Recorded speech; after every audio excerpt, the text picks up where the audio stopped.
그 중국 소림사에서 활동하던 일련의 무리가 소림사를 떠났다고 합니다. 이제 소림사를 벗어나서 자체적으로 무술을 연마하는 스승과 제자의 무리가 이탈을 한 것입니다. 그들은 함께 공동으로 아침 식사를 하고 무술을 함께 연마하고 공동 생활을 하게 되었습니다. 이들에게 한 가지 고통이 있었습니다. 무슨 고통인고 하니 아침마다 스승이 우스갯소리를 하는데 너무 재미가 없는 겁니다. 재미도 없고 웃기지도 않는데 이걸 계속 반복합니다. 너무 유치하고 심지어 교훈적이지도 않고. 그런데 어떡합니까? 우리를 받쳐주던 그 소림사를 떠나서 이제는 믿을 거는 스승밖에 없어서 가르침을 받는 입장이라 제자들이 그냥 재밌다고 박수치면서 깔깔 웃어줍니다. 어느 날 마찬가지로 아침 식사 시간에 스승이 재미 하나도 없는 농담을 막 길게 밥 튀겨가며 하는데 침 튀겨가며 하는데 한 제자가 웃지를 않고 있는 겁니다. 다 웃고 깔깔대고 웃는데 스승이 물어봅니다. 야, 너는 왜 안 웃냐? 다른 제자가 대신 대답을 합니다. 부럽다는 듯이 스승님, 쟤는 내일 하산한대요. 우리는 오늘 요한복음 말씀을 통해서 길고 긴 만족에 대한 말씀을 나누고자 합니다. 지치지 않는, 질리지 않는 만족. 오늘, 내일 또 들어도 만족할 수 있는 그 기쁨에 대한 이야기를 나누고자 합니다. 요한복음이라는 책을 크게 딱 두 부분, 물론 여러 가지 자세하게 나눌 수 있지만 두 토막으로 딱 나눈다면 1장에서 12장, 그 다음에 13장부터 이어지는 마지막까지의 말씀으로 크게 두 토막으로 나눌 수 있습니다. 1장부터 12장까지는 이 땅에 오신 주님의 이야기입니다. 하강하는 이야기. 하나님의 아들이 육신을 입고, 요한복음 1장 14절 말씀이 육신이 되어 우리 가운데 거하시니, 이 땅에 오신 이야기, 그 아들의 여러 표적에 대한 이야기. 12장까지가 천상에 계신 분께서 지상으로 오신 일에 대한 기록을 합니다.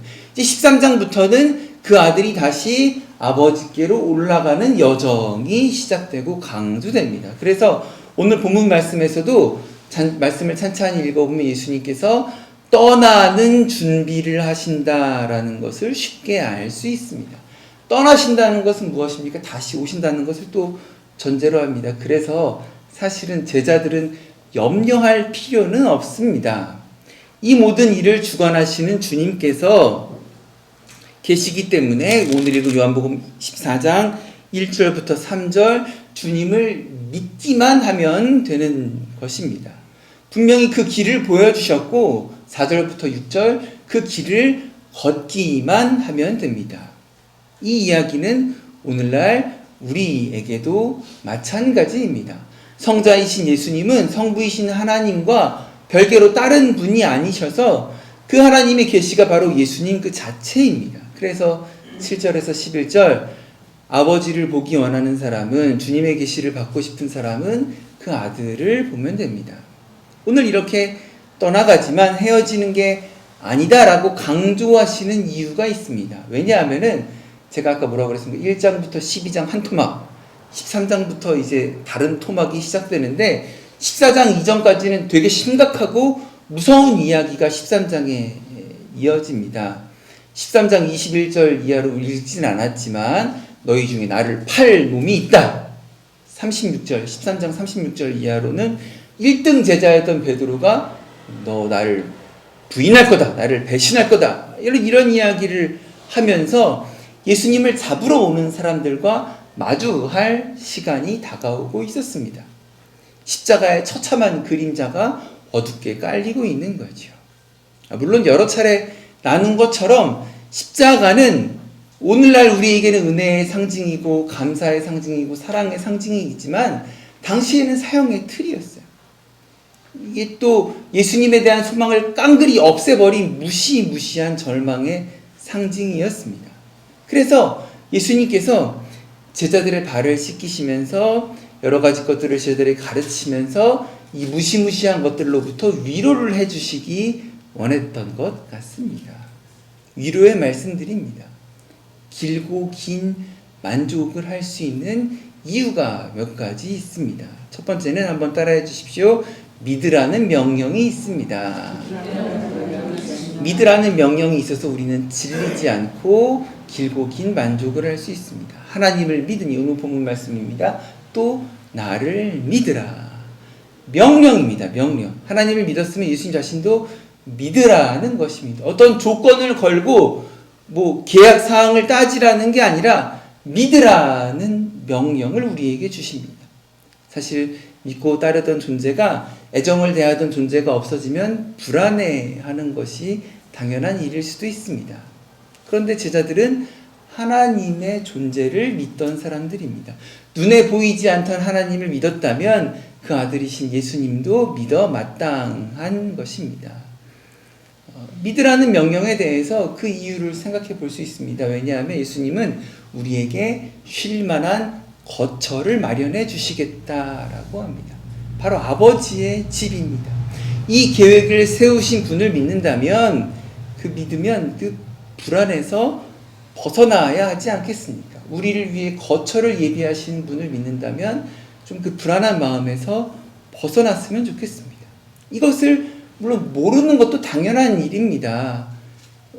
거처를 예비하신다는 것을 듣기 전까지, 경험하기 전까지 잘 모르는 것도 물론 당연한 일입니다. 아이들이 보는 파랑새 이야기 동화책을 보면 파랑새는 이미 내 곁에 있습니다. 그런데 우리는 몰라요. 우리는 자꾸 현상을 찾습니다. 명확한 인도하심을 찾습니다. 파랑새가 내게 없을 것이다 라고 짐작을 합니다. 그런데 하나님은 이미 세상을 지으실 때 우리에게 필요한 것을 다 주셨습니다. 심지어 구원의 길까지도 마련해 주셨습니다. 그 계시로 드러나는 일로 아들까지 보내주셨고 우리로 그 아들을 믿게 하시고 만나게 해주셨습니다. 문제는 이런 예수님을 바라보는 제자들, 그 예수님을 바라보면서도 그 뜻을 알지 못합니다. 36절, 시몬 베드로가 오늘 읽지 않은 요한복음 13장 36절입니다. 시몬 베드로가 이르되 주여 어디로 가시나이까? 예수께서 대답하시되 내가 가는 곳에는 지금 나를 따라올 수 없으나 후에는 따라오리라. 오늘 읽은 요한복음 14장에서도 5절에 이렇게 말합니다. 도마가 이르되 주여 어디로 가시는지 우리가 알지 못합니다. 무지는 공포를 낳습니다. 요한복음을 따라 읽다 보면 잡히시기 전에 이 분위기와 가르침은 더더욱 공포로 다가왔을 것 같습니다. 근심과 공포는 우상을 찾게 됩니다. 여러분, 이스라엘 백성들이 금송아지를 섬겼던 것을 기억하시기 바랍니다. 공포는 우상을 찾게 됩니다. 이러한 상황에서 마음에 근심하지 말라라고 가르쳐 주십니다. 그 명령을 생각하면서 마음의 평안을 얻으시기를 주님의 이름으로 축복합니다. 두 번째 교훈입니다. 따라해 주십시오. 거할 곳이 많은 아버지의 집. 오늘 읽은 요한복음 14장 2절 말씀에 보면 내 아버지의 집에 거할 곳이 많도다 라고 말씀하여, 이거 어떤 특정 장소나 서울에 있는 대출 끼고 살 수 있는 얼마의 집을 말하는 것이 아니지 않겠습니까? 우리가 만지는 곳이 아니라 우리가 언젠가 가게 될 그 마련된 곳. 하나님이 계신 하늘은 우리가 눈으로 보는, 우리가 성경에 오랫동안 몇천 년 동안 사람들에게 설명하기 위해 하늘이라고 말했지만 눈에 보이는 저 파란 하늘을 실제로 의미하는 것은 아니지 않습니까? 저 하늘은요, 눈에 보이는 저 하늘은 성경에 옛날에 과학이 발달하지 않았던 시절 우리에게 하나님의 크신 사랑을, 크신 은혜를, 그 크신 능력을 가르쳐주기 위해 하늘이라고 설명을 했던 거지, 실제로 저 하늘에 있는 게 아니에요. 저 파란 하늘은요, 좁아요. 너무 좁아요. 하나님의 은혜를 담기에는, 하나님께서 우리에게 준비해 주신 것을 담기에는 저 하늘은 너무 좁습니다. 우리에게 설명을 해주시기 위해 하늘이라고 예를 들은 것이지요. 하늘을 두루마리 삼고 바다를 먹물 삼아도 다 기록할 수 없는 저 하늘은 너무 좁습니다. 마찬가지로 우리가 보는 것, 우리의 능력, 우리의 소나기의 힘, 우리가 할 수 있는 것 다 제한되어 있습니다. 당연히 우리가 다 하지 않아도 됩니다. 우리가 다 거처를 마련하지 않아도 된다라는 것입니다. 요한복음 14장 2절 아버지의 집에 거할 곳이 많다라는 것이 오늘 우리에게 위로가 되었으면 좋겠습니다. 예수님께서요 우리 보고 야 문이 되어라 라고 하지 않으셨어요. 문을 열라 라고 하지 않으셨어요. 야 너희들 길이 되어라 라고 하지 않으셨어요. 주님께서 길이 되어 주셨다. 주님께서 문이 되어 주셨다 라고 말씀하신 것을 곰곰이 생각해 보셔야 합니다. 물론 우리가 이 땅에 사는 동안 우리 힘으로 한 걸음씩 자신의 길을 물론 개척해 나가야겠지만 우리가 주님의 자녀라는 한 가지 이유만으로 주님 우리를 구원해 주신다는 거예요. 그 구원의 문으로 들어가게 해주신다는, 그 길로 가게 해주신다는 거예요. 우리에게 예비한 거처를 주신다라는 은혜가 있습니다. 14장 2절 아버지의 집에는 거할 곳이 많습니다. 저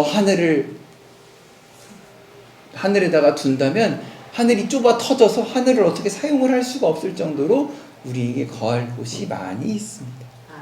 은혜가 풍부합니다. 한번 다 같이 따라해 주시겠습니까? 은혜가 풍부합니다. 은혜가 풍부합니다. 한 번 더 은혜가 풍부합니다. 은혜가 풍부합니다. 한 번만 더 은혜가 풍부합니다. 은혜가 풍부합니다.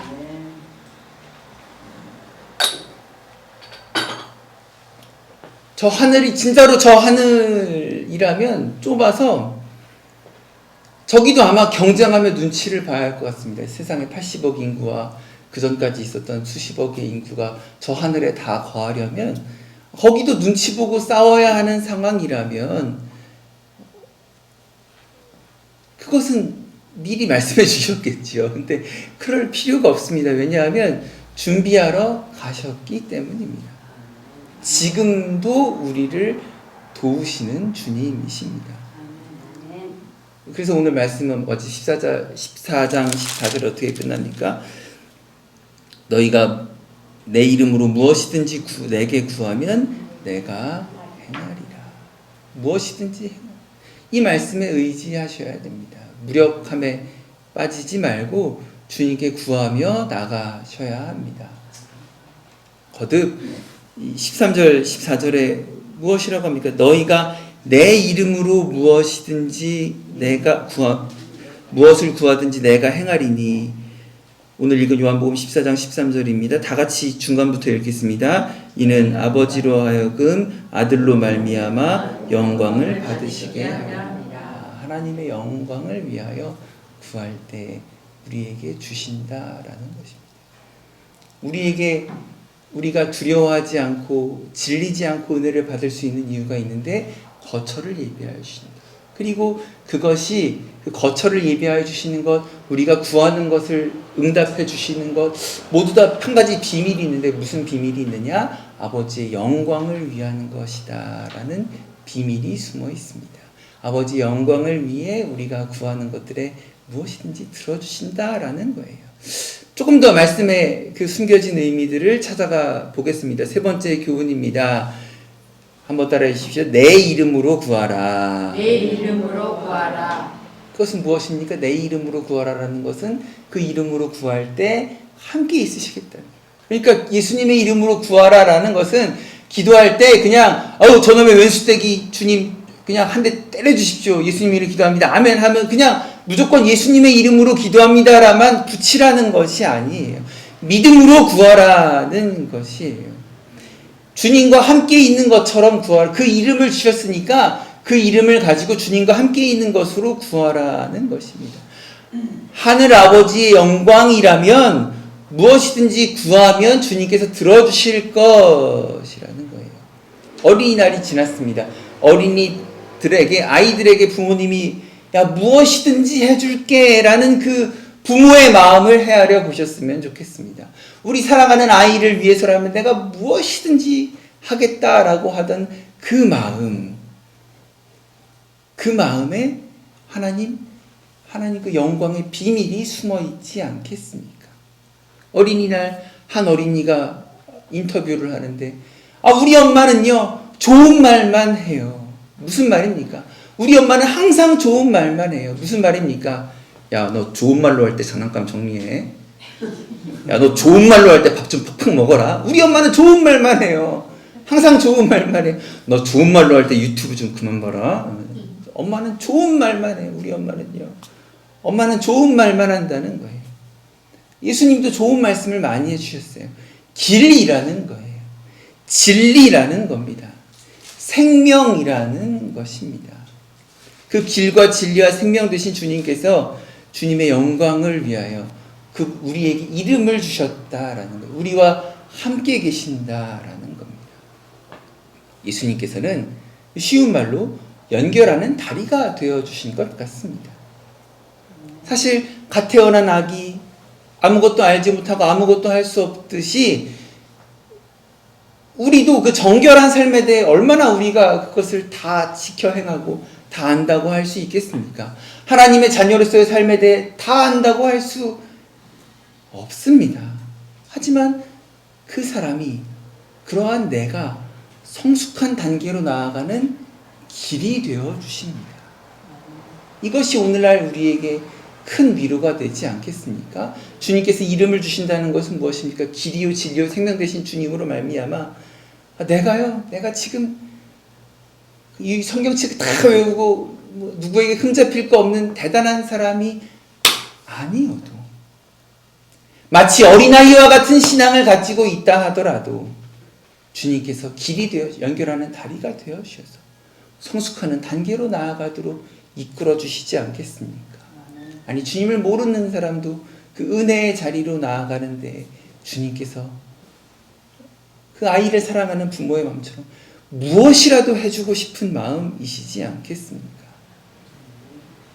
예수님은 부족한 나에게 길이 되어 주셨습니다. 그것이 오늘 말씀을 전하는 저에게도 큰 위로가 됩니다. 제가 뭐가 잘나서 매주마다 아침마다 나와서 성경에 여러분 말씀을 보십시오 이런 의미입니다 라고 하겠습니다. 얼마나 부끄럽고 얼마나 주님 앞에서 부끄럽고 정말 연약하다고 스스로 느낄 때가 얼마나 많은지 모릅니다. 저도 어린아이와 같은 마음으로 나옵니다. 부족한 나에게 길이 되어 주시기 때문에 또 여러분도 부족한 한 사람 한 사람이지만 여러분에게도 주님께서 길이 되어 주실 것을 믿고 나오기 때문에 어린아이와 같은 마음으로 이 자리에 섰음을 넓게 너그러이 양해해 주시기를 주님의 이름으로 부탁드립니다. 한번 따라해 주십시오. 예수님은 나의 길이 되어 주십니다. 한 번 더 예수님은 나의 길이 되어 주십니다. 예수님은 친히 구원의 길이 되어 주셨습니다. 주님을 통하지 않고는 안위를 얻지 못합니다. 예수님이 우리에게 오신 것은 편안한 삶을 체험해 보려고 한번 경험해 보려고 오신 것이 아니라 스스로 문이 되시려고 스스로 다리가 되시려고 이 땅에 오셨다라는 것입니다. 여러분 어떻게 사는 것이 행복한 것입니까? 누구와 함께 있는가가 큰 부분이지 않겠습니까? 세상 사람들이 하는 말 서울에서 부산까지 가는 가장 빠른 방법 사랑하는 사람과 함께 가라는 것입니다.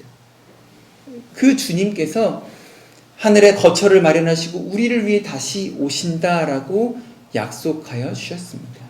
그 주님께서 이름을 주셨다라는 것은 그 주님과 함께 이 땅에 살아가며 그 하늘의 거처에 예비한 날까지 같이 동행한다라는 것입니다.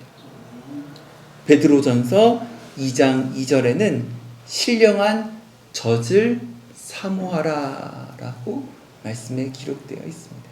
아기는 젖을 먹여주는 엄마와 함께 있어야 합니다. 그것으로 평안합니다. 반드시 함께 있어야 합니다. 그 예수님의 이름과 함께 있고 예수님과 동행하는 것으로 평안을 누리시기 바랍니다. 그것으로 기뻐하시는 저 여러분 되시기 바랍니다. 말씀을 마치겠습니다. 주님께서 거처를 예비하셨고 또 우리와 함께 하시고 또 우리에게 믿으라라고 명령하셨다는 것을 기억하시기 바랍니다. 그것으로 충분합니다. 그것으로 충분합니다. 근심할 필요가 없습니다. 여러분, 이 땅에 사는 동안 많은 사람들이, 특히 한국 사람들이 행복이라는 말을 어려워합니다. 그것을 또 추구하기를 원합니다. 평안, 기쁨, 감사, 행복, 이런 말들에 내가 누구보다 평안한가, 아무개보다 내가 기뻐하는가, 누구보다 아무개보다 내가 행복한 삶을 살고 있는가를 따지며 살 일이 중요한 게 아니라는 겁니다. 그것을 재어보는 삶이 아니라 주님과 함께 있는 것으로, 나중에 또 설명하겠지만 끝장나는 사랑, 끝장나는 은혜를 경험하셨으면 좋겠습니다. 여러분, 예수님께서 하나님과 동일하다라고 하신 오늘 말씀을 기억해 보셨으면 좋겠습니다. 한 몸이다. 한 몸이다. 예수님께서 하나님과 한 몸이다 라고 하신 것처럼 이제 예수님께서 우리와 한 몸이 되어주시는 은혜가 있습니다. 한 명 한 명 인생은요, 한없이 작아 보입니다. 저라는 한 사람도 너무나 작아 보입니다. 원망에 사로잡힐 때도 있고, 체념할 때도 있고, 실망하고 실수하는 인생일 수가 있습니다. 그런데 그 한 사람 한 사람, 나 한 사람 한 사람, 내 인생 하나하나, 여러분 인생 하나하나가 주님께서 인재하시는 자리라는 것도 생각해 보셨으면 좋겠습니다. 내 삶은 주님께서 인재하시는 자리입니다. 내 인생은 주님께서 인재하시는 자리입니다. 그것이 여러분들에게 길고 긴 만족으로 다가오시기를 주님의 이름으로 부탁드립니다.